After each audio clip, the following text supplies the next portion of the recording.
Well, hello, welcome once again to Pale Blooms and Beyond. Thank you for joining us today. Frank Secich is an American musician, songwriter, record producer, and author. Frank was the founding member and bassist for Ohio rock band Blue Ash. The band had a run from 1969 to 1979, releasing a couple of albums and several singles during their time together. In recent years, with a resurgence of interest in the band, there have been several compilations on various labels. I have one here.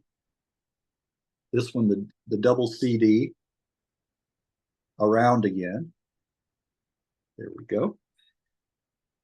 After Blue Ash, Frank played guitar and bass with ex-Dead Boys frontman Stiv Bators in the Stiv Bators Band from 1979 to 1981.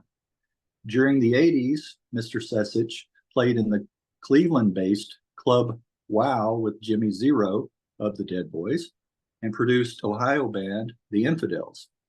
Since 2006, Frank has played lead guitar for the Deadbeat Poets.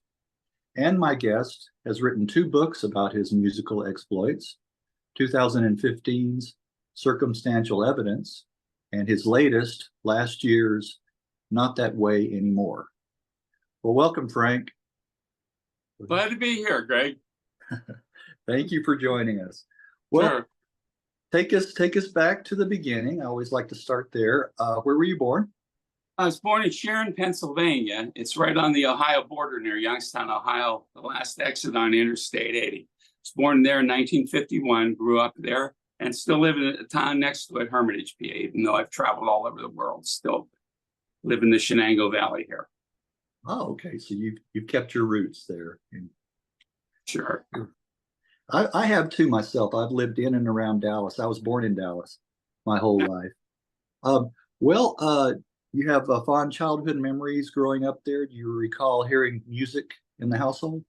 Oh yeah, we always had a lot of music in the household. My dad and mom really loved Croatian music, and they would play that all the time. Heard a lot of that. My older sister's 4 years older than me, and she was into all the folk scene in the early '60s, and turned me on to Bob Dylan and all that.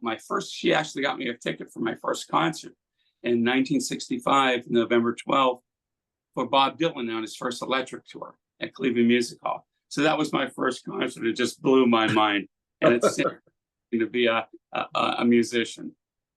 I was going to ask you about that. Were you a little disappointed with his going electric, or did you enjoy that? I loved the Highway 61 album and the Bringing It All Back Home, and I just thought it was great. Actually, some of the old folkies there from the Cleveland folk scene, I was sitting next to them, were kind of making fun of me, and look at the people he's drawing now, little Johnny Beetle here. Don't get it. I said, this stuff is great.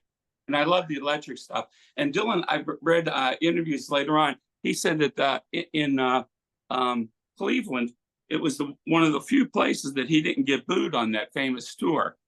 Well, how about your, speaking of your parents, were either one of them musically inclined at all? No, neither one of them were. My dad never played any instruments. My mom took up violin when she was about 85. She lived to 92.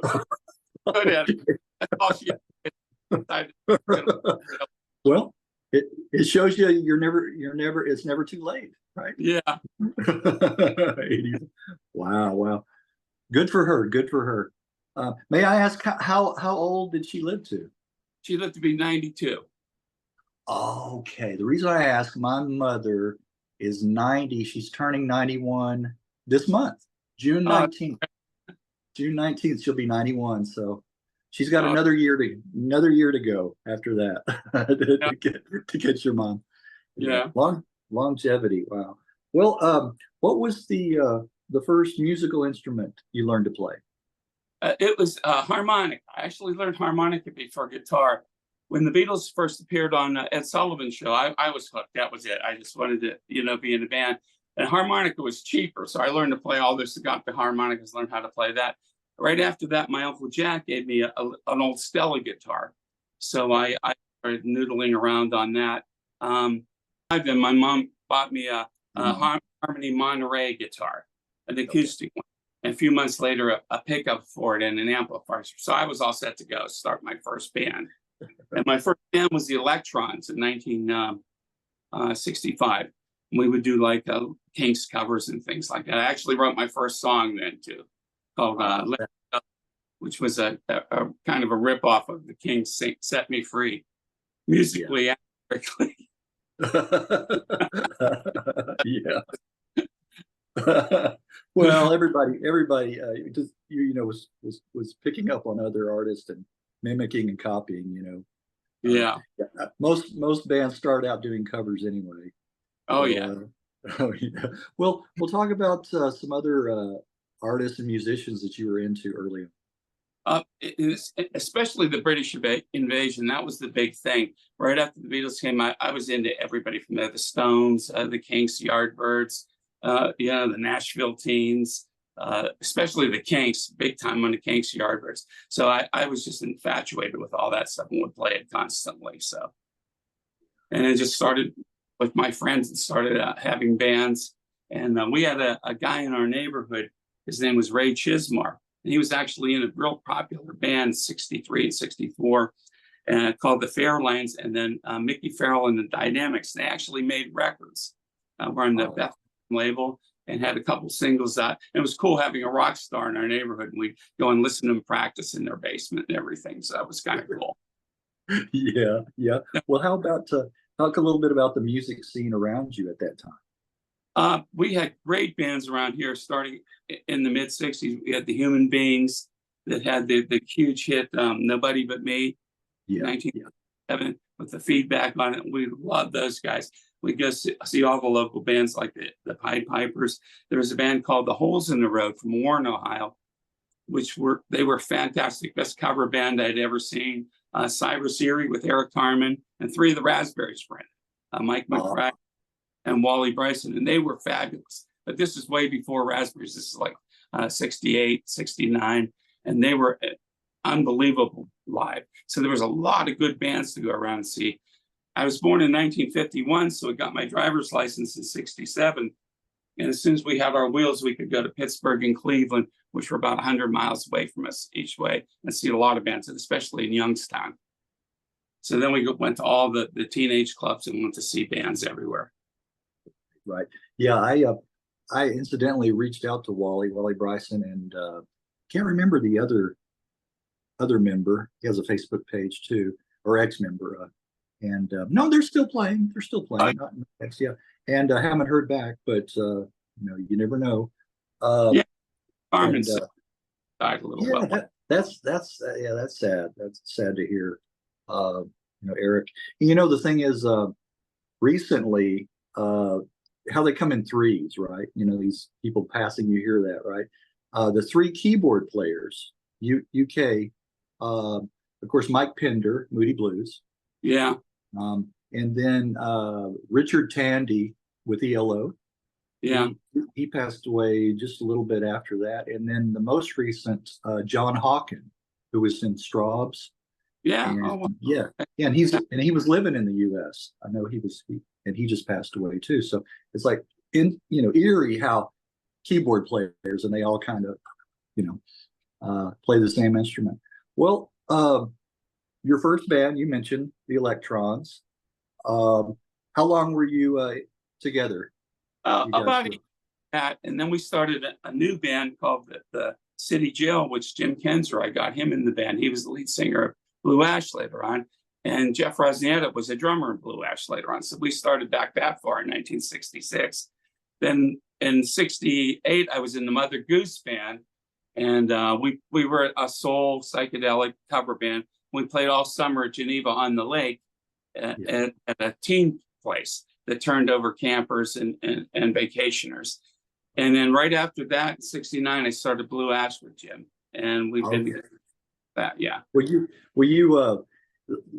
it was good that you guys changed the name of the band to Mother Goose, because before that, oh no, this is going back even before that. San Francisco Morgue.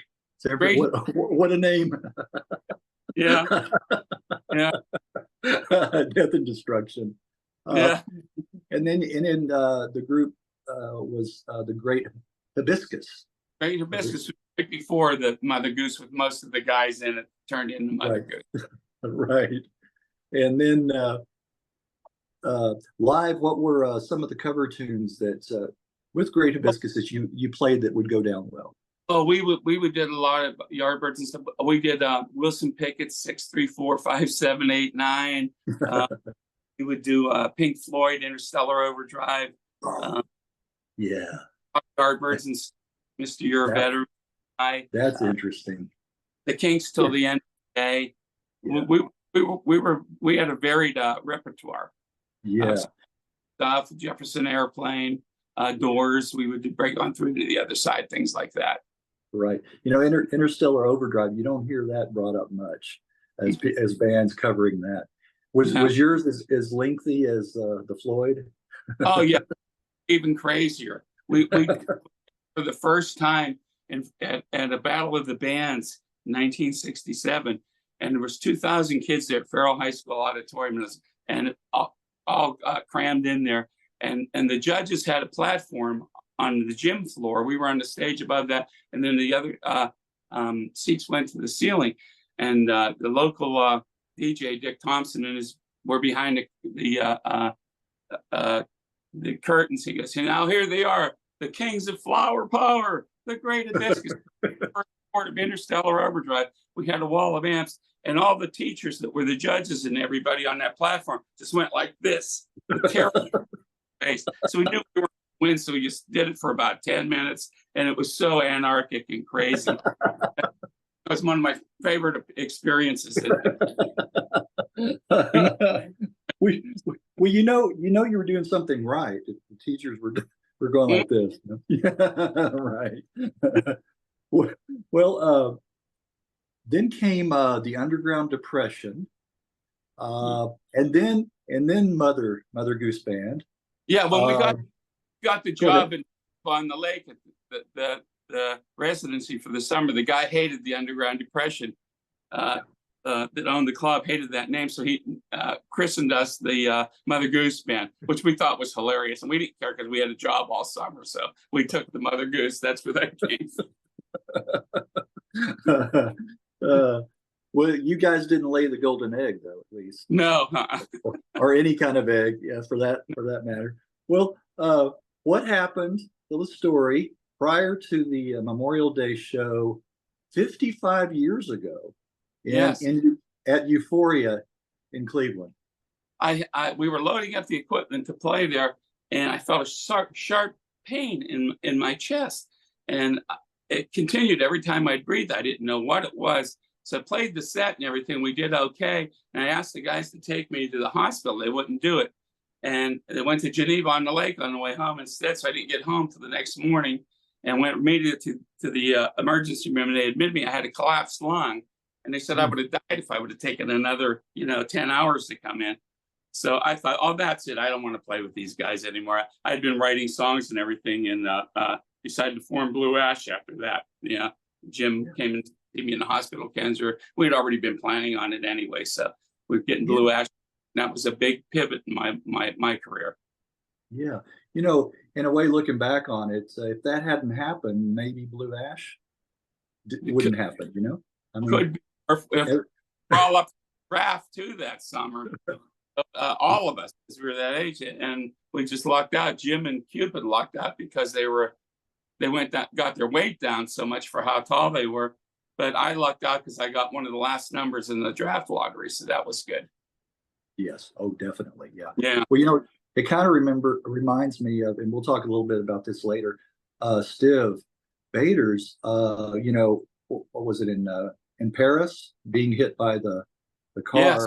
Yeah. And then if he had just gone to the hospital, see. Yeah. Okay. Yeah. Right. So it was, I'm glad you had someone there with you, to take you to the hospital. Yeah. Taking care of me. It was one of the most painful things I've ever been through. I would never wish that on anybody. It was terrible. Yeah. Well, talk about, who was Jeff Jones, and how did he become the band's manager? Jeff Jones was the biggest booking agent and manager in like northeastern Ohio, around Youngstown area. He had all the hit groups. He had Glass Harp, if you're familiar with them, with Phil Kagi. He had Human Beings, a lot of people, and we figured we would need somebody like that to get going. So he didn't have any interest in it at all or anything, but we decided we're going to go over there anyway, and we went over to his house, just knocked on the door, and said we wanted to audition for him. We didn't even have any instruments with us. We did it a cappella. And he had just severed ties with Glass Harp the day before that. And we did Nowhere Man, 3-part harmony stuff, and It's For You, the Beatles song that Three Dog Night did. And we just nailed it. So he liked us a lot, thought we were crazy for just coming over there. So he decided to give us a few jobs. He took us on, and we just started getting booked, and everything got really popular. And in the first year, then it was his idea for us to do all of the Who's Tommy. And he rented a hall in Youngstown and sold it out. And we had Glass Harp and Johnny Stanko. And Stiv Bators was actually on that bill in 1970. And that's how we got really popular in Youngstown. We actually did Tommy note for note. It took us a month to learn it, practicing every when we were playing, and segued all the songs into one another, just like they are in the album. And people went nuts, and we became very, very popular after that. Yes. Yeah, that's very interesting. I just put that up, that the Glass Harp, that album that I have right there. Good. Yes. And then Phil before prior to his Christian, becoming involved with Christian music. But yeah, I enjoy it. It's a nice album. There's several really good tracks on there. Black Horse, I think is my favorite, if you remember that one. Like when they live, John Safira, their drummer, would do it, and they'd come up and do it like with acoustic guitars and stuff, and it was really cool. Yeah. He played the guitar in that. The band played a whole lot of live shows early on. Any memorable gigs? Yeah, we played with so many crazy people back then. We did the Tommy thing, but we opened up for bands like Crazy Elephant. We opened up for bands like the Nitty Gritty Dirt Band. And we were on such weird things. David Cassidy, Bobby Sherman, the Bay City Rollers. And then we would always get there. It was always fun doing that stuff. But we went on with a whole bunch of people. When Blue Ash started going after our album was out, we toured a lot through the Midwest and Canada and the East. And we opened a lot of times for the Stooges. We were actually the opening band right before them on the famous Metallica KO show where they broke up. And we played with them at the Aragon Ballroom in Chicago. Ted Nugent, and he was kind of a creep, but all his roadies had quit on him. We were playing in Decatur, Illinois, and he tried to bribe our roadies to just leave us on the road and go with him. Did he really? Yeah, them because his roadies couldn't take it anymore. So our roadies, whenever to be going with Ted. He tried to bribe your roadies. Never liked that. But yeah, we played with a lot of crazy people like that, a lot of different bills. Yeah, well, that's strange pairings when you have someone like you said, Bobby Sherman and David Cassidy with you guys. Play with them. There have been a lot of odd pairings in throughout history too. Oh yeah, like in the Monkees. I always thought that one was hilarious. Yeah. Yeah. Oh man. Yeah, me and my cousins in San Antonio, I remember we used to get our tennis rackets out and air guitar with the rackets to Monkees songs, on a little 45 record player. Yeah, and sit there and pretend we were them. Well, it's funny. Big Monkey, wife Lisa, and just this last weekend they released a documentary I was in about Youngstown, Northeast Ohio bands called When Idora Rocked. And it was Idora Park that used to bring in all these heavy hitting bands. And we played with David Cassidy, Bay City Rollers. A lot of people, the Byrds played there with Mr. Tambourine Man. And anyway, the Monkees played there, and Jeff Jones had something to do with that concert, was putting it on, driving him around. So I took Lisa backstage and introduced her to Davy Jones and Mickey Dolenz, and she was just thrilled. Yeah, Yeah. Oh, yeah, I bet she was. Yeah, and Mickey's the last monkey standing, you Yeah, know? oh, Yeah, definitely. yeah. What was Peppermint Productions? Peppermint Productions is a great studio, legendary studio. It's still going to this day with the same owner, Gary Ramey. And Oh, they started a new label too. So I'm glad you mentioned that. They put out a compilation album last year, and the Glass Harp's first album they had before Danny Pecchio, which is more of a rock album from '68 that has been floating around as a bootleg around Ohio for years. The great stuff on it. And they put Blue Ash on the compilation. They just put out a Left End album. But I'm going over this week. I just got a call yesterday. I knew they were going to put it out. Blue Ash still has hundreds of songs over there that have never been released. So we're going to put out a brand new Blue Ash album with those things by Christmas time called Dinner at Mr. Billy's, because that's what Cupid Bartlett, who was our lead guitar player, always wanted to call the next album. He passed away in 2009. So Jim Kent's going to go up there. We're going to pick out the songs that do. I mean, there's literally hundreds of them, so it's going to be a lot of fun. It'll be stuff nobody's ever heard before, but some fantastic songs. yes. Well, I was going to say, you guys were prolific writers. I mean, Yeah. like you said, to have that many still in the vaults. Oh, you know, yeah. Peppermint's also going to put out Club Wow for the first time on vinyl. That'll be coming up in too. That I was in with Jimmy Zero in the '80s. Yes, yes. Oh, can you hear the thunder? Yeah, I can a little. Okay, okay. I hope. See, Zoom, Club, Zoom will. it was really. Oh, okay. There it is, Club Wow. Yeah, there it is. It'll be Yes. put on LP now, so it'll be pretty cool. Oh, that's good. Yeah. Well, how about you? Can you remember how you were signed to Mercury Records? Yeah, what happened was we were getting really pop. We were playing 275, 300 days a year all over West Virginia, Pennsylvania, New York, Virginia, Ohio. So we got really popular, and we were writing a lot of songs.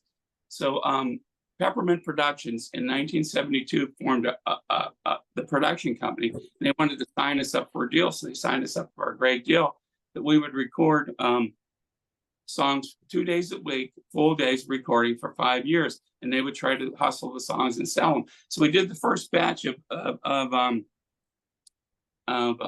demos in June of '72. Abracadabra, Have You Seen Her? Silver Horses, Plain to See, I Remember a Time. A lot of them that became on our first albums, and they sent them out on reel-to-reel tapes, which was the way that was done then, to all the record companies. To our surprise, 4 record companies wanted to sign us right off the bat. We were dumbfounded. Mercury Records, Polydor, MGM, and Metro Media that Merv Griffin used to Anyway, Paul Nelson from Mercury Records, he was a college friend of Bob Dylan's and legendary rock writer, Paul. And he was the A&R guy at Mercury then. And one day there was a fellow named Gary Del Vecchio from Warren, Ohio, was up in his office trying to get his band signed to Mercury. And he looked in all around Paul's offices, and all there were stacks of tapes that came in the morning mill. And Blue Ashes was right on top of it. So he says, oh, you ought to listen to these guys. They're great. They're from my hometown. So Paul put it on. He went crazy, loved the tape. He called in other A&R guys, and they all liked it. So they went out to eat that night at a restaurant in New York City. And there's 3 girls at a table next to them. They're talking, and they were talking about Blue Ash, our band. And they overheard them. And Paul goes, excuse me, we don't mean them to listen to your conversation, but are you talking about a band from Blue Ash from Ohio? We love them. We're from Jamestown, New York, and they play up here all the time. They're fantastic. He goes, well, I'm from Records, and we got a tape in the middle. We're signing them. She goes, you should go see them live. They're even better live. So he came to Youngstown right away, saw us live, and started the signing procedures, which was love the band. You know what's fascinating? How we got a flash flood warning again. I'm gonna have to build an ark. It's been this whole week. Anyway, it's interesting, reading about some of the personalities that knew who you were, and it kind of blows your mind that someone like that, like Tony Randall, like Yeah. Tony Randall, you know? My mind, because I was always a big fan of those Rock Hudson movies, and he always would play the straight man in them, and he was fantastic in those things, and The Odd Couple. Yeah, that blew my mind. Jeff would always run into people like that, you know. Yeah, yeah, yeah. Pretty fun. Well, how about, can you remember the recording sessions for the first album? Oh, yeah. We started February 1st, 1973, and we recorded all week long. And then Paul would be in from New York, and then he'd fly back over the weekend. We'd start again Monday. So we recorded for 4 weeks, did the album in 4 and 5 day sessions, then mixed it in March. And by March 15th, they brought David Gard, the famous photographer, down, would photograph John Lennon and Bob Dylan and all those people. And he took our album photographs and all that cover. And then it was out by the 15th of May. So that was pretty cool. Yeah, yeah. Well, the album was well received by critics and considered a classic of the power pop genre. Oh, yeah. Yeah. Were you guys surprised, or did you know you had a good product there? Oh, we knew we had a good product, but it was pretty cool. A lot of the writers started liking us right away. One of the first guys we ever heard was Greg Shaw from later on Bomb Records, but he was the editor of Phonograph Record Magazine. And he called right away. In my second book, I talked a big story about how he became our real champion for Blue Ash. That was cool. And it was great that I got to work with him within the Stiv Bators era when he signed Stiv and I up to Bomb. So that was cool. But met a lot of famous writers like that. There's people like Lester Bangs and Gary Kent. Lester Bangs. Yeah, all those great writers. Yeah, yeah. I know, with Rolling Stone, and they really knew how to groom them and how to pick those writers. Well, who were some of the big name acts that you opened for, and any interesting stories? Well, a lot of them, the Nitty Gritty Dirt Band, we played with them in Philadelphia, and they burst in our dressing room. And they come in and we had to come and meet Yoko's favorite band. Amazing. That would happen all the time. We were playing in Pittsburgh at this place called the Love Inn. You know who Charles Aznavour is, the famous? Yes. Well, they were playing at Civic Arena. He was huge with the older crowd. And he and his whole band came down and hung out with us at our gig because they had heard about it, just hang out. Different guys from the Mothers of Invention in Toronto hanging out. A lot of people like that. Iggy, fun stuff with him. Like I said, we played with a lot of people, and especially like the Bay City Rollers, that we played about 20,000 people at Idora Park in front of them in the ball field. So that was great. Different things like that. How about Frank Zappa? Did you get to hang out with him? No, I didn't get to beat him. I saw him, and Buddy in the band shook his hand and everything, but I didn't get to talk to him. Janis Joplin, though, down in your Texas girl, she was fabulous. She bummed a cigarette off of me. Yeah. Heard how down to earth she really was. Yeah, she was really, really, really, really, really friendly, and I had a good talk with her. So, yes. Well, what about? Here's another one. We talked about Tony Randall. Some interesting characters you ran across. I think most viewers of a particular age will remember Chef Boyardee. Yeah. Talk about the time he came to a show. We used to play a place called Milton. It was called La Hacienda in Milton, Pennsylvania. It was right on the Susquehanna River. Speaking of floods, which you were doing, it ended up being destroyed by the Great Flood of 1972 that hit Pennsylvania. And this guy owned a construction company there, and the kids in town didn't have any place to go. So he built them this teen club that looked like a country club. It was like, I've never seen a teen club or any club that looked like that for the kids to go there. So he was, Chef Boyardee foods are made in Milton by ConAgra Company. And he was real good friends with the chef and brought him down to see us. And what's funny about Chef Boyardee, how he got so famous, is during World War II, the GIs hated all the canned foods that were coming. He started making SpaghettiOs for the cans, the most popular food of the GIs during the war. They would make 250,000 cans of Chef Boyardee a day for the Army and Marine. So he became very famous, and after that, even my dad, after when was in World War II, would eat the SpaghettiOs, and he goes, "That was always the best thing we ever." And that's grew up eating spaghetti and mini raviolis and everything, and it was great fun meeting him. It was, you never think about people like Chef Boyardee, but that was much fun. And of course, you probably know the stories about meeting John Belushi and him playing on stage with us and everything. So there are a lot of people like that. Met a lot of people during the Stiv days too, which was a lot. Yes. Well, Mercury dropped the band in '74 for lack of sales. Had they put a lot of promo behind the band or not? No, they never really did. And a lot of the promo guys hated us, and Paul Nelson and the A&R guys loved us. So they'd have big fights about us. A lot of the promo guys didn't like the Dolls or us, which were Paul's bands that he had signed. So they didn't know what to do with either band. And so the Dolls sold a lot more than we did, but we did okay. But they gave us one more single then to try to break it because they didn't know what to do. And we had all the press people knew about us. And even Dick Clark played it on American Bandstand for the Raider record to try to give us that thing. And we won the Raider record too in like '95. Great to dance to with any time at all. But after that, we were dropped, and we were still going on tour and everything. So we kept the band together, kept doing things. They flew us to Columbia Records to audition, and we auditioned in the famous Studio A where Dylan recorded Highway 61. Excuse me, and Paul Simon did all his great albums, Simon and Garfunkel. And we almost got signed to theirs, but it was politics, and we couldn't get through. Then RCA did the same thing, wanted to sign us, and we were getting fed up with it. And then Nat Weiss, who owned Emperor Records, had the Romantics and different people on it. He was the Beatles' American lawyer, and Brian Epstein's good friend in the '60s. He wanted to sign us really bad, came down and hung out with us for a weekend in Youngstown, listened to us play, went to a gig with us.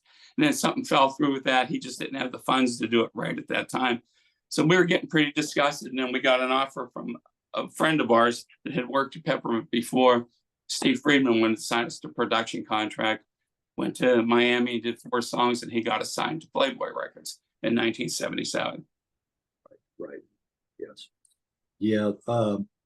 That's very interesting. With Playboy Records, I was trying to think, was that Hamilton, Joe Frank, and Reynolds? Weren't they on Playboy? Yeah, they actually came to our session in LA with the album and give us some. That was pretty cool. Okay. Yeah. Don't pull your love out on me. Yeah. Yeah. And I always liked it. Baby, falling in love. Yeah, I always that's one of mine. I like this. Yeah, that's interesting. They're thinking about their logo on the record, the Playboy. Oh yeah. Well, the single "Look at You Now" became a regional hit in the South and Southeast, including Texas. Oh, it hit number 1 in like 12 different towns. And then Ohio and Pennsylvania up there too, and Louisiana. Oh, Lubbock, Henderson, Tyler, all those towns. Number 1 and everything. And it charted all over the state too. So Playboy, we only had a singles deal. They gave us an album deal, wanted to rush an album out real quick. So they flew us out to LA to do that. Yeah. You know what's interesting too about that? You mentioned Tyler. I used to live in Tyler. I said before the show, Dallas, most of my life has been here. I lived a little bit in San Antonio and in Tyler when I was real young. And I didn't know because I was like 6, 7, 8 years old. So I think I liked Snoopy and the Red Baron. That was the first album I got. The Royal Guardsmen, right. So I didn't know anything about recording down there, but that Robin Hood Studios, in Tyler, and they recording a lot of, artists and things.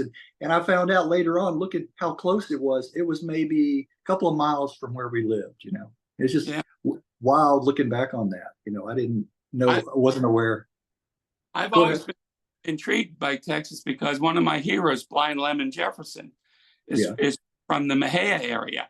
So when we were down to play at the Deadbeat Poets in 2008 to play at the South by Southwest, we drove down. I told the guys, we got to go to Corsicana and we got to go to Mejia and Wortham, where Blind Lemon was from. Anyway, we went to visit his grave there at the Blind Lemon Memorial Cemetery, and actually met a guy whose family knew him, and Lemon grew up on their spread and everything like that, and we used to play for his mother and stuff. Like, it was pretty cool. Met some cool. Hey, when you went to Corsicana, did you get any fruitcake? Did you buy fruitcake? No, I don't think we brought a fruit. Great barbecue place. I can't remember what it's called, Jackson's or something like that, right off the highway, and it was pretty on our way to Austin. Yeah, yeah. There's some good barbecue here. Yeah, that's interesting, because I think it's got to be a mutual. That's why when I first message, I'll say greetings from Texas, because I think that might be a draw. I think it's a mutual kind of deal. You guys might see, oh, he's from Texas. I like, bands from Texas, or I like this or this, So as well as me liking you guys, what you've done. So what I've always liked, I've been to Texas quite a few times. My sister lived in San Antonio when her husband was in the Air Force and everything. But I always loved about Texas people that they were so friendly to strangers. Right. Which you won't get in the South, in Georgia or Alabama or anything like that. Even Florida, but Texas, they were just so open and friendly, and everybody was so cool and helpful. I always loved that about Texas. Yeah, yeah. I think it's been that way, but I think with a lot of you guys moving down here now, we're becoming less friendly now. Because, yeah. I'm just kidding. Oh, right. But I found out, I didn't realize Paul Simon lives down here outside of Austin. And wow. Yeah, yeah. Edie Brickell, who was in the Dallas band New Bohemians, that's his wife. Yeah. Yeah. And so maybe she coerced him into moving down here. But I found that out. That's wild. I didn't know that. My buddy Corey, who was in the Infidels and the Deadbeat Poets, is the drummer, and his wife Barb, they both worked for Warner Brothers. And I know a bunch of stuff with Edie when her album was out and stuff like that, and promos and stuff. Know her pretty well. It's pretty cool. Yeah, yeah. Well, after I guess the success of Look at You Now, Playboy offered up an album deal. Yes. Went out and did that in Village Recorder in California. And in the studio, they had 3 studios. In the studio next to us, their Studio B, they had Kansas that were doing their first, mixing their album. And I got to sit in a lot of sessions. And in the other studio was Fleetwood Mac doing their 3rd album to us. But we never saw them at all. The Kansas guys were real fun and friendly and everything. But they had guards on the Fleetwood Mac thing, and it was their policemen there 24 hours a day and stuff. That was the first $1 million album, I think. They had rented it for 24 hours a day, and it could go in any time they wanted. That was pretty crazy, but yeah, yeah. Then what happened to Playboy in 1978? Well, the album started taking off. We'd sold about 54,000, and early 1978, the whole album, the label folded. They just went out of business. They went broke, and Hugh Hefner just said, "That's it with the label. He's done with it." So we were again out in the cold again.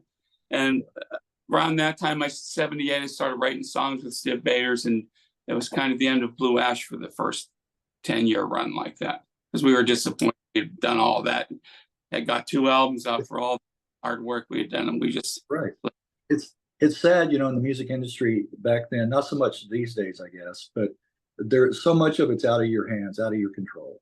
Oh yeah, definitely. Now they just they went broke. Yeah, you had no control over that. Well, that was my next question. You and Stiv Bators, when around that same time you started working together, had you followed his work in the Dead Boys? Oh yeah, we've been friends since we were teenagers, so I don't know about that. And then their album came out around the same time our Front Page News Blue Ash album came out. And actually, my wife and I were on a honeymoon. We went to Toronto, Ontario, and we were walking down the street, and met one of my buddies up there, Brian Wingrove, who played in Blue Ash too, and his wife. So Brian and I went off and we're just going to go into record stores and into bars in Toronto. And we'll see Stiv walks right out of the New Yorker Theater in front of us. We started following him down the street. So I started kind of noise, look at this idiot, will you? Hey, Brian, what an asshole, you know? And he wouldn't look back, you know? And so finally I said, Stiv, look behind you. I know you guys all the time. And I'm thinking to myself, no, you didn't. I said, we're in a foreign country. And what are the chances of just us running into each other on the street? Right. So I did the show. We went to the concert, the Deadbeat Poets concert. They were great. The Vile Tones opened up for him. And so I was following all this stuff. And then they had the album out and they were doing really good touring everywhere. And we really liked the album the Blue Ash guys did. We thought they were great. And they got the second album, and then they started breaking up and they were on the road, and Johnny Blitz got stabbed and it was a bad time for them. So he wanted to do something else. So he came up, wanted to, you know, do power pop songs. So we started writing songs. He came over to my house on Thanksgiving of 1978. We wrote the last year, and he took him out with him with his girlfriend, Cynthia Ross, who was already signed to the Bomp Records. They were called the B Girls, and Greg Shaw really liked the tapes and everything, wanted to sign us up. So we ended up with him in 79, 80, 81. Yeah. How did you enjoy working with Stiv? Oh, I loved working with Stiv. We toured constantly, made a lot of money, and it played. First of all, I was the only replacement in the Dead Boys when it started. Jeff Magnum did it, and one by one they fell by the wayside. Peter broke his wrist. We got George Cavness to be in. And then it turned into really the Stiv Bators Band and the Disconnected album, by the way, which is coming out any day too in Spain, a deluxe version of that with extra cuts and everything. I did voluminous liner notes for it. So it's going to be pretty cool. But it'll be released in America too. And it's just a stark black and white cover now, but with the same photographs and everything. And it's going to be pretty cool. On vinyl, CD? On vinyl, yeah. On vinyl? Okay. All right. Yeah. Well, that's something else to plug. There you go. Yeah. One of my big list of plugging things. Well, I'm glad I was able to find the outlet to plug in my light. They're speaking of plug. Well, interesting stories. You promised me some interesting stories about Stiv, Mr. Bators. Oh, he was so fun. Telling this when they made the movie about him, Stiv, No Compromise, No Regrets, and I toured around with it for a while and did Q&A afterwards. But the funniest thing I ever saw him do is we were living in Hollywood, and we went into a dry cleaners on Sunset Strip. We're going to take our suit coats in to be dry cleaned. And there's a kid behind the counter, and he's kind of looking at us, and he's looking beyond us, and he's got this real starry-eyed look in his face, you know?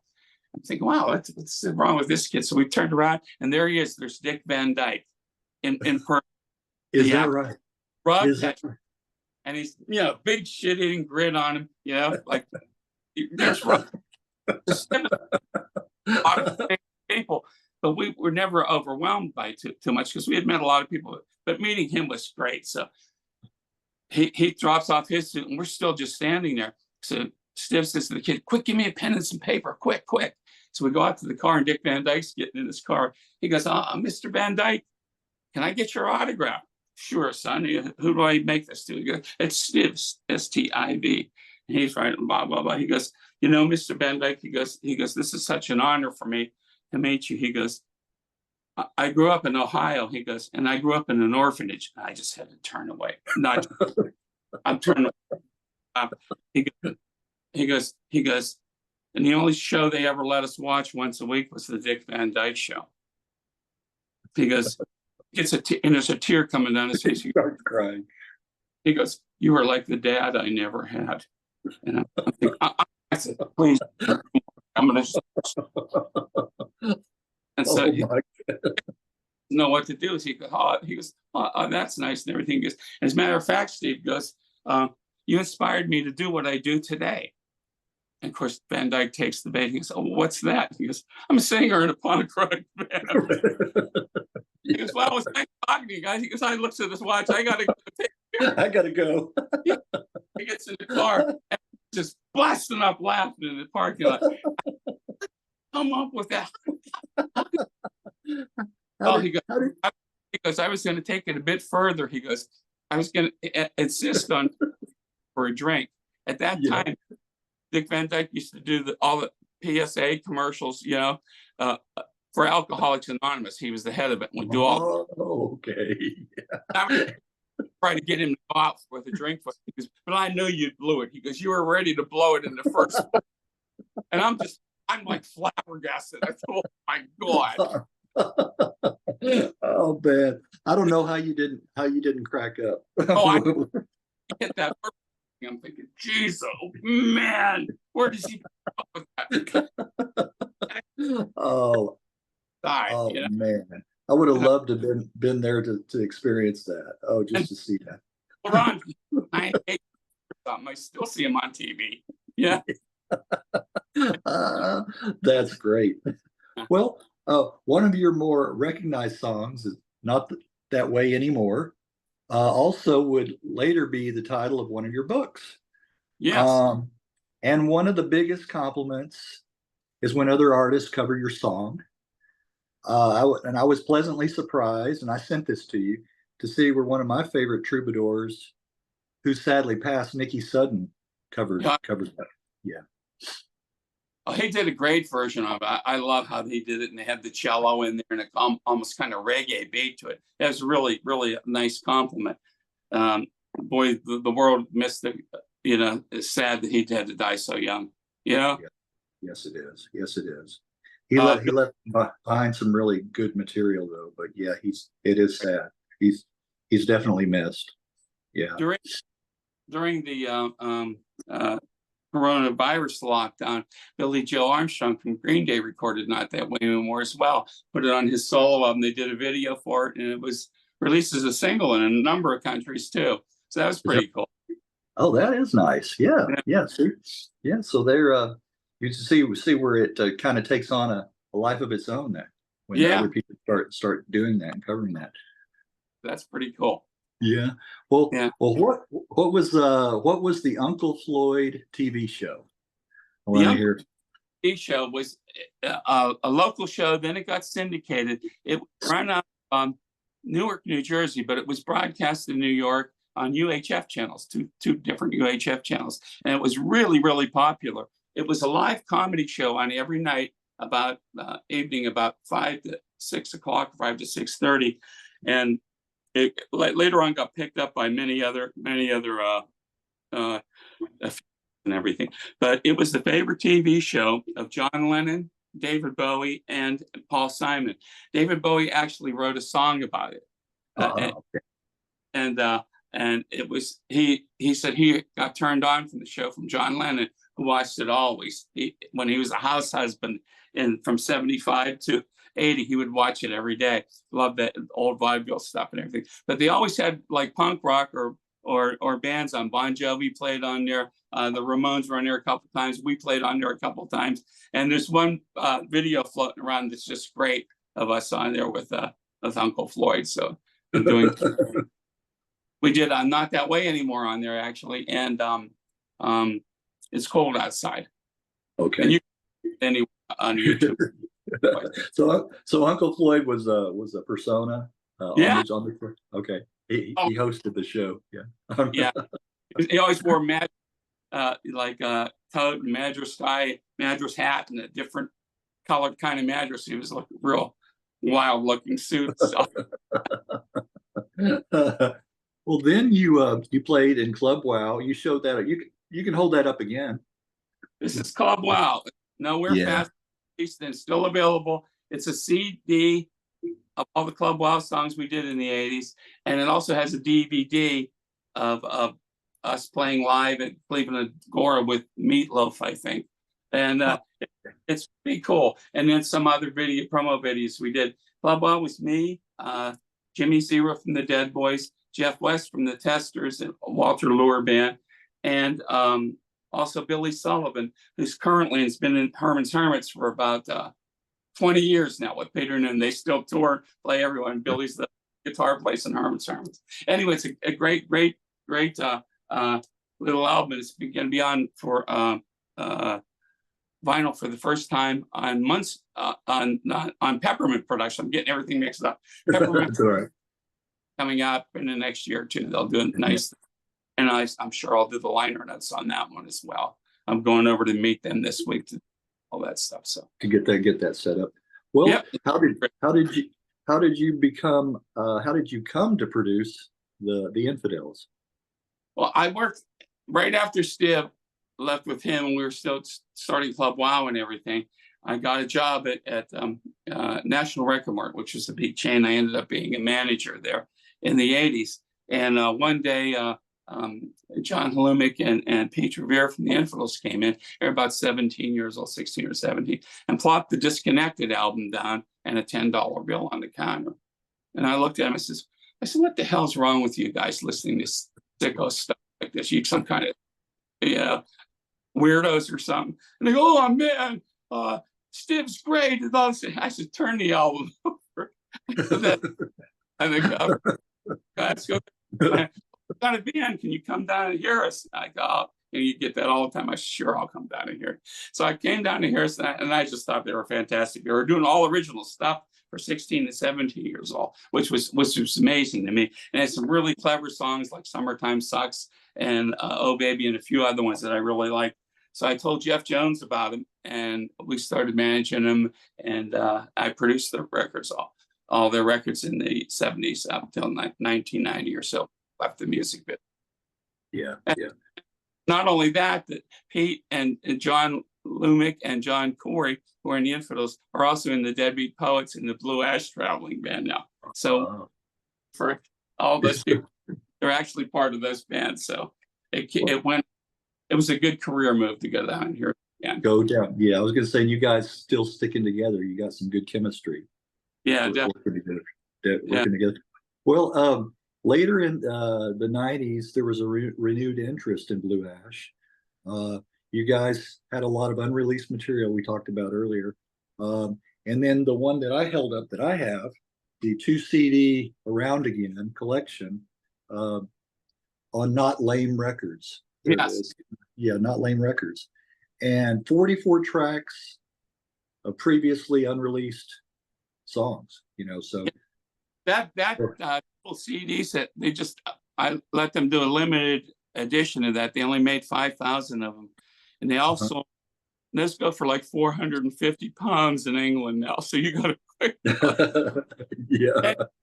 And, Mark Kirschberger, who on Pop Detective Records, he hadn't started Pop Detective yet, but he was real interested in all the old Blue Ash stuff, and he got a hold of Bruce Brodeen from Not Lame Records, and they put that out. So I went over and picked up 44 songs. Like I said, there's still like another 150 of them over there, and put that out. We made the masters effort Peppermint, and boy, it really went over well. Everybody loved that stuff. There's some great songs on there, and it's really a nice collector's item. I wrote the liner notes on that one as well. And so what happened is, and then in 2015, the Cosmos Records in Spain, they put out, I'll grab one here, I have it right here, a 28 song double LP, Hearts and Arrows, with a 7-inch EP inside there, with a lot more songs that weren't on Around Again, and a lot of them, all of them on vinyl for the first time. So it's a nice set with that. And then they brought us over to Spain, and we toured as the Deadbeat Poets and Blue Ash. We do a Blue Ash Deadbeat Poets set first with both John's, me, and Pete from the Infidels and the Deadbeat Poets. That was our band. Then we bring Jim Kenzer, the original lead singer, out and do a Blue Ash set after that. So it went over really well. We toured all over Spain and played on national TV and national radio too. Radio Tres, they did a live show acoustically. So it's pretty cool. Yes, In 1915, that was then. Yes. Well, yeah, that's I like the way that you guys can kind of mix and match like that, Yeah. And, play the old and the new, and kind of get everybody's, put their 2 cents in as well. Well, from 2003 to 2009, he played a lot of reunion shows. And then you switched from bass to rhythm guitar. Yeah, I went back to rhythm guitar. In the original Blue Ash, I was going to play rhythm guitar. On a lot of the records, I played the rhythm guitar too. And yeah, I went back to rhythm, and with Bill Bartlett, our original lead guitar player, and we had Jim Kenzer and then Jeff Rosniet, our original drummer, second drummer, and David Evans, our original drummer. We played some gigs with him too, Philadelphia and in Youngstown. So those were really memorable gigs. Bill Bartlett died of cancer in 2009. So after that, we didn't do anything again until we did the Deadbeat Poets and Blue Ash stuff in 2016. Yeah, but we had some fun times, especially with all the reissues. In 2008, Collector's Choice reissued No More, No Less album. So that was cool. And then we had, the Around Again album out, the Spanish album out. And we're doing Deadbeat Poets at the same time, too. So we had Deadbeat Poets who put out, like, I think 8. But there's a greatest hits. Deadbeat Poets available everywhere. There it is. There it is. Hold that up again. Hold that up. Okay. From the Hussman building. And then we have other albums on DVD too here. Hallelujah. Anyway, it's a lot of good stuff out everywhere. You can find anywhere. It's like my book too. You can find that on Amazon. Barnes and Nobles have it. Bomb carries it. It's even the Rock and Roll Hall of Fame carries it and advertises it on. So your Deadbeat Poets albums, have been well received too. As well. We got a nice leg up from Little Steven Van Zandt on Little Steven's Underground Garage, and it was funny because I have a friend in Italy's famous photographer called Fabio Nassati, and he said in 2010 they hired him to go on with the Bruce Springsteen tour in Europe to take pictures. He's a famous photographer.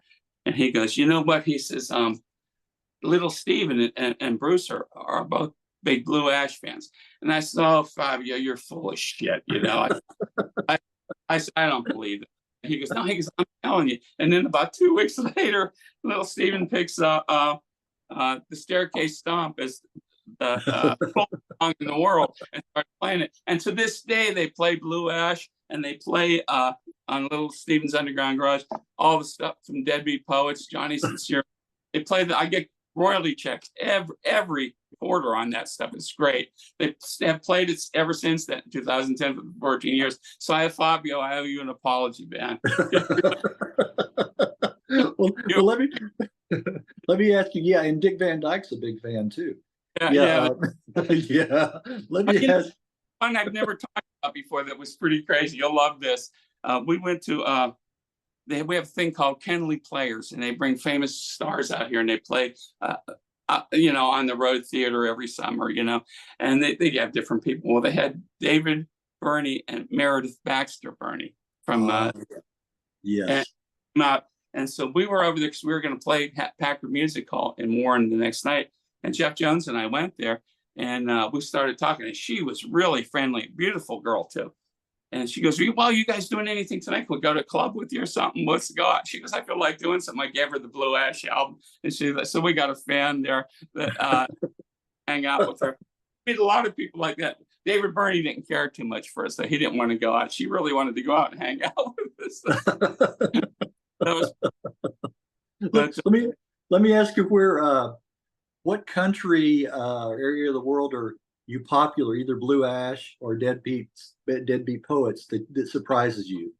Blue Ash that surprises me. Well, Spain, definitely. We're really well known in Spain. I mean, like I said, we were on a national TV and radio and everything, all the magazines. England, a lot of people know us in England. We've got a lot of fans there. Australia is really, really good for both bands. I have a lot of fans from Australia. I talk to people from Australia all the time.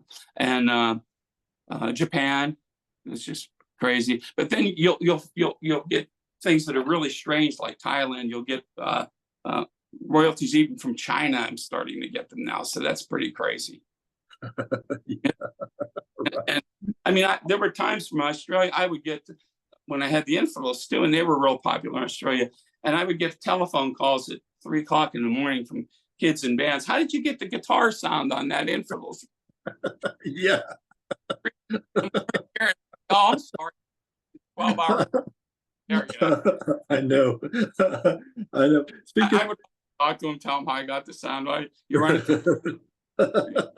You know, speaking of Australia, I have an upcoming interview with the guy from New Zealand. You know, and I'm glad I'm good at math because you know, this is not 6-7 hours difference like UK. You know, this is 17 hours. Yeah. So I gotta really be good. You know, get my calculator. Say, okay, I do it. My evening is going to be your next morning, you know, or next. Yeah, it's hard to coordinate those times. Well, you know? George Matzkoff is from Perth, Australia, and it's really like 14 hours or something away from. Yeah. You know, but that's crazy. He's on the west side of Australia, on the Indian Ocean. Yeah. My wife is from Indonesia, so you can imagine. Yeah, Jakarta. And so you can imagine that time difference too. That's over in that area of the world too. Yeah. So it took forever flying over there. I went over there a couple of times. Oh my God. That took forever.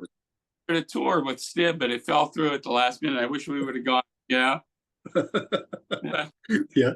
Well, speaking of him, I enjoyed his brief work, Lords of the New Church too. Yeah. In fact, I saw them in concert. That's cool. What I saw. Yeah, they were good. Yeah. Well, let me ask you a couple more questions. How long did Circumstantial Evidence, how long did it take you to compile that, to put that together? I actually did that in about 3 months. I had a really bad accident. I had a thing called cauda equina syndrome, and my back, it was really, really bad. They had to rush me to Pittsburgh for an operation. And George from High Voltage always wanted me to write a book. And I said, well, it won't be that interesting, my life or anything. I would try to get out of it. And I'm so busy with Deadbeat Poets and Blue Ash and all that. So he would always, for years, try to get me to do it. And then when I came home from the hospital, he goes, now you have time. You got to be laid up for 3 months. I said, okay, I'll do it. If I can do it in 3 months, I'll write 4 or 5 pages a day. And I'll have it done in 3 months. And I said, if I can come up with a great opening for the book, I can do it in that time. So I emailed him about 10 minutes later. I said, I have a great opening for the book. Ed Sullivan, that bastard. Yeah. I like that. Yeah. That's a great way to kick it off. Yeah. Let it flow like almost a stream of consciousness kind of thing, like a. And the second too.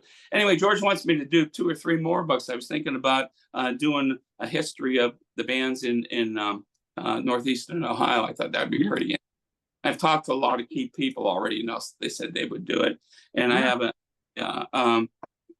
another title for a book called, with more of these kind of stories, called "It's a Likely Story" is the title, and then Teresa Kariakis, famous punk photographer, and I might do a picture book of the Disconnection sessions. George liked that. She has hundreds of pictures and was there every day with it, and stories from that era of Stiv. So I think that would be a lot of fun too. Yeah, that one. I like that. I like that idea of the history of the bands there too. And you know, if there's if you know any that are still hanging around, you know, still kicking, that didn't just put out one single, you know, because it's kind of hard to build a whole interview around something like that, you know. But if someone, you know, that if you're in contact with, you know, someone that at least had an album, or maybe they played in several different groups, you know, that's a lot to talk about. But yeah. I think good. Yeah.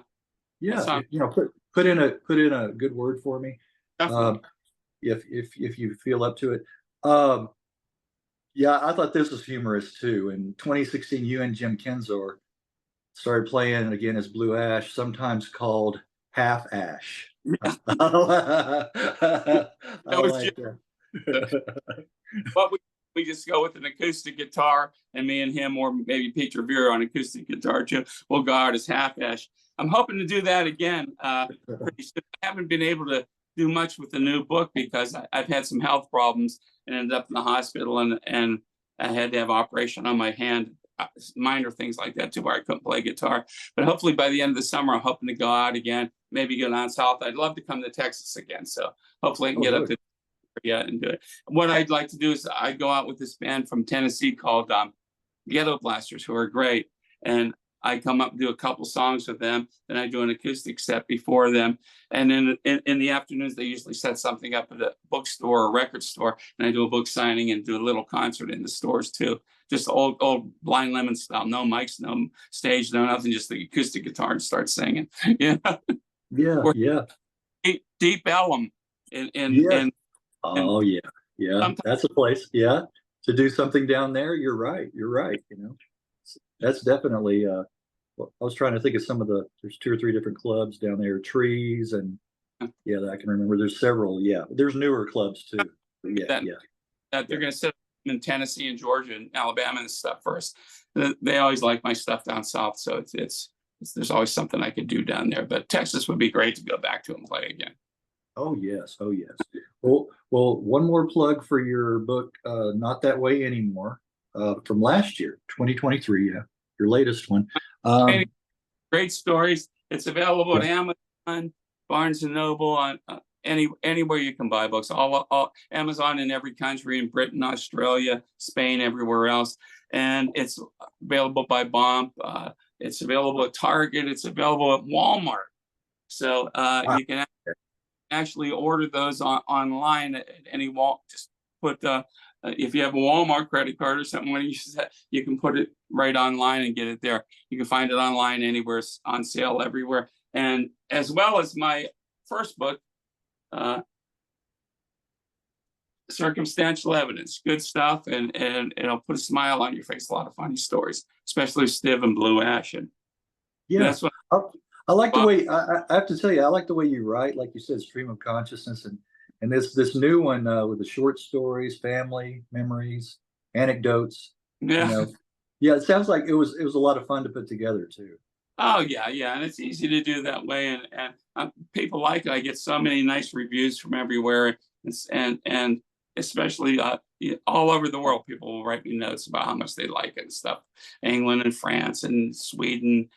Everywhere, it's pretty fun. Brazil, especially, they're real big on the rock stuff down there too. So, oh yes. All right. Well, Frank, can you think of anything else? That's about it. Look, I got a big thing here, but I think I covered everything with all the new. Just some. By the way, too, with Deadbeat Poets, we're in a couple movies. The Riding the Dog, our song, was in the Brian Jones documentary by Danny Garcia, The Life and Death of Brian Jones. We're also in the Max's Kansas City documentary, Nightclubbing, The Birth of Punk Rock. And Blue Ash, by the way, this last year had a song, Jazel Jane, which was in Daisy Jones and the Six. And was a hit series on Amazon Prime, and still is right there. And it won a couple Emmy Awards and everything. So that's worth checking out too. I think that'll be coming on DVD soon, but it's on Amazon Prime. It's in episode 1 where they're in Pittsburgh. Oh, okay. I did see the ad for that one. Okay, I'll have to check that out. And Daisy starts writing in her diary, starts writing lyrics, and she decides she's going to become a rock star. Then they segue over to Pittsburgh, where the Dunn brothers, who become her band later on, are just playing in Pittsburgh at an outdoor party in 1970, which that was pretty cool because we used to play there right around that time. So it was really good. They picked a Blue Ash song to fit the mood of that time, and it works really well in that. So that was pretty cool. All right. That's something for viewers to check out too if you haven't watched that. So all right. Movies and the Stiv movie too, No Compromise, No Regrets. All of those are on DVD on Amazon too. Those are on Amazon as well. Okay, good deal. Okay, yeah, that's something plenty to check out. Check out. And you're staying busy. You're staying busy as ever. Yeah.